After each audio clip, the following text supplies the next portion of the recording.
喺中學畢業之後咧，我睇過超過200本書，而以下呢3本對我影響係最深，教識咗我點樣喺混亂嘅世界入邊揾到自己嘅重心。尤其係最後一本，第一本書就係 Atomic Habits 原子習慣。正因為呢本書，我5年前就開始咗每日冥想、睇書進修、操練同埋瞓之前寫 to do list 嘅習慣。冇所謂嘅一夜成名，只有厚積薄發。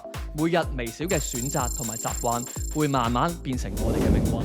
第二本書就係 Crime and Punishment 罪與罰。呢本小說係講述一個大學生出於理性同埋對大眾利益嘅考量，殺咗一個佢認為應該死嘅壞人，但最後佢發現佢逃唔過自己嘅良心。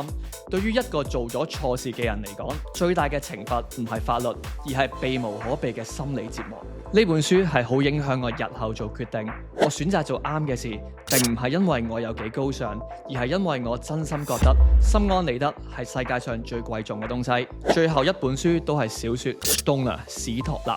主角 Stoner 佢一生平淡，事業、婚姻同埋親子關係都係有啲唔如意，但面對人生嘅無常同埋驟變，佢始終如一，默默做好本分，唔怨世，唔逃避。呢本書令我感受到人生可能平庸，但只要我哋有認真咁樣對待過生活，其實呢個過程本身就有一種圓滿。